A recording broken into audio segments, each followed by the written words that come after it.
पूर्व की है, जब विष्णुगुप्त उर्फ चाणक्य भारत में हो रही विदेशी आक्रमणों के प्रति चिंतित थे।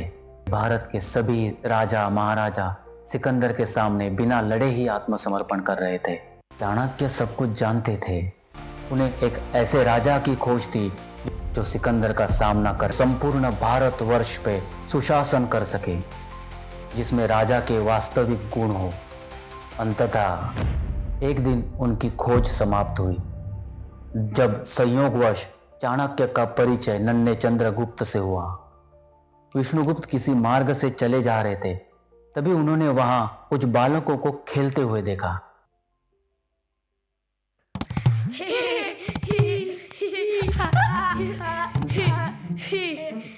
पकड़ लिया।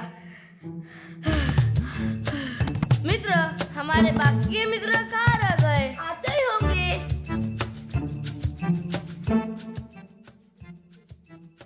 ये देखो आ गया। अरे सुमेध और चंद्रभान कहाँ है? ठहरो, मैं पुकारता हूँ।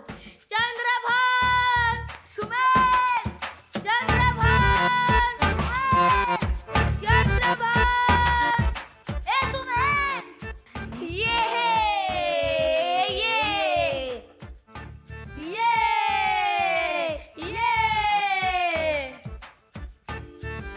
मित्रों, आज हम कौन सा खेल खेलने वाले हैं? क्यों ना राजा राजा का खेल खेला जाए। मैं राजा। मैं किसान बनता हूँ। मैं अमात्य बनता हूँ। मैं भी अमात्य बनता हूँ। और मैं सिपाही बनता हूँ। चलो चलो चलो चलो चलो चलो। महाराज की जय हो, महाराज की जय हो। महाराज, आपसे कोई नगरवासी मिलना चाहता है। आज्ञा है। नगरवासी हाजिर हो।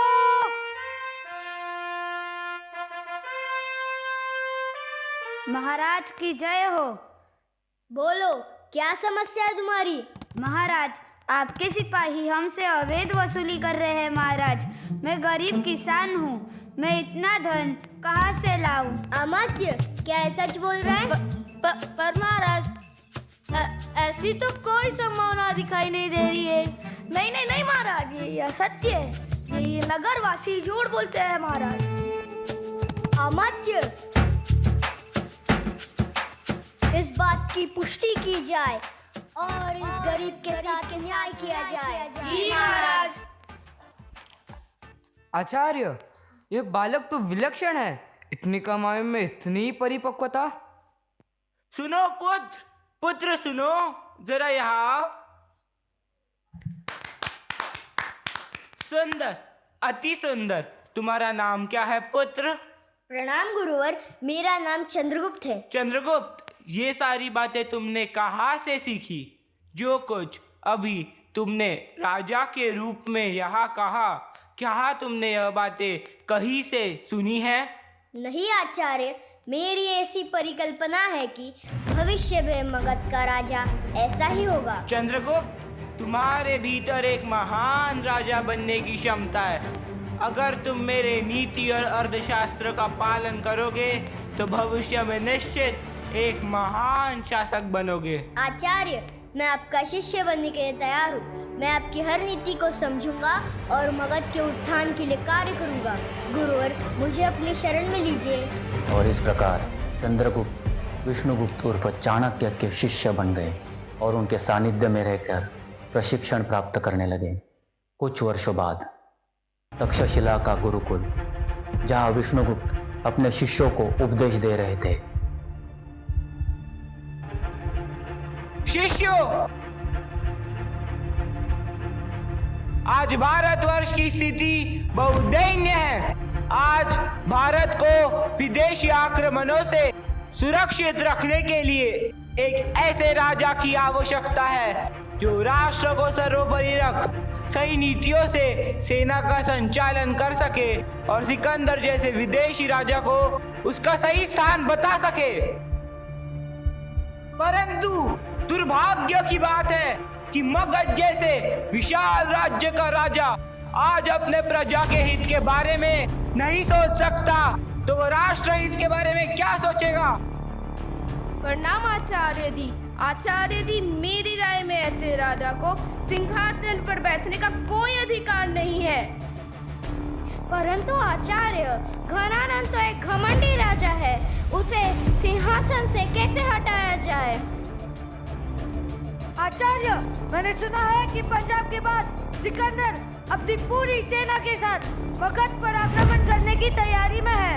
आचार्य जी, इससे पहले कि सिकंदर अपनी पूरी सेना के साथ मगध पर आक्रमण करे, हमें घनानंद को सिंहासन से हटाकर सत्ता अपने हाथ में लेनी होगी।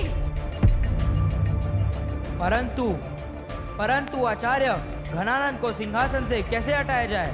वह तो एक शक्तिशाली राजा है। आचार्य, क्या आपके इन शिष्यों में से किसी एक में भी मगध का राजा बनने की योग्यता नहीं?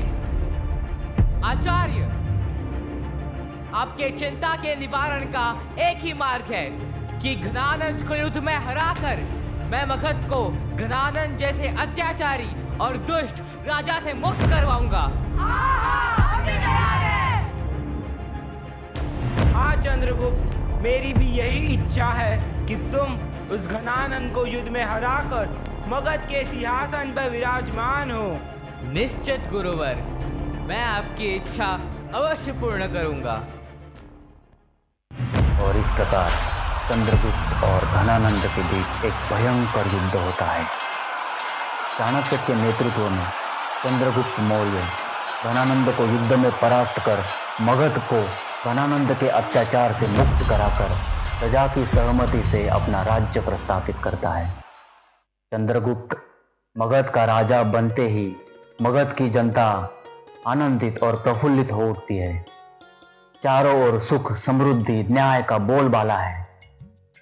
ऐसे में एक दिन चंद्रगुप्त मौर्य के राज दरबार में महाराज की जय हो, महाराज की जय हो। महाराज, आपने हम किसानों को करों में राह देकर हमारा जीवन आसान कर दिया। हाँ अन्नदाता, आज हमारे पास इतना अनाज है कि उसे बेचकर भी हमारे पास इतना अनाज बच जाता है कि हमें खाने की कोई कमी नहीं होती। जी हाँ महाराज, आपके नीतियों के कारण हमारी गरीबी भी दूर हो गई है महाराज। आपका बहुत बहुत धन्यवाद महाराज। महाराज की जय हो, महाराज की जय हो। ये सत्य है महाराज, आज हम विदेशियों के साथ स्वतंत्र रूप से व्यापार कर पा रहे हैं महाराज, जिसके कारण हमारा व्यापार 2 गुना हो गया है, जिसका लाभ मगध के वासियों को भी हो रहा है महाराज। जी हाँ महाराज, आप जैसा राजा पाकर हमारी प्रजा धन्य हो गई है। आपकी न्यायप्रियता और दूरदर्शिता के कारण मगध दिन प्रतिदिन विकास कर रहा है। इतना ही नहीं महाराज, आपने अपने राज्य के साथ अपने राष्ट्र के हितों को भी सर्वोपरि रखा है। यदि हमारे देश का राजा आप जैसे हो तो उस देश का विकास निश्चित है। महाराज की जय हो, महाराज की जय हो, महाराज की जय हो।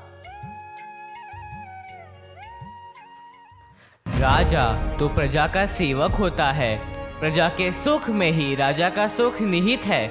यह हर एक राजा को याद रखना चाहिए कि राजा उसके प्रजा के कारण ही होता है। यदि अर्थशास्त्र, राजनीति और न्याय का पालन किया जाए तो राज्य चिरकाल तक स्थिर और समृद्ध रहेगा। महाराज चंद्रगुप्त मौर्य की जय हो! महाराज चंद्रगुप्त मौर्य की जय हो! महाराज चंद्रगुप्त मौर्य की जय हो!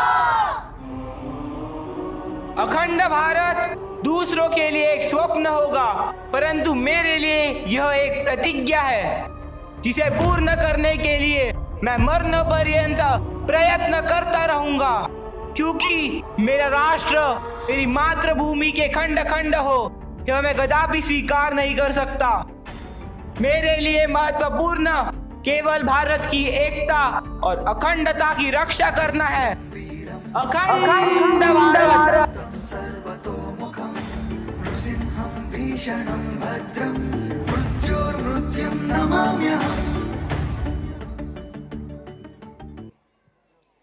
यह कहानी 2300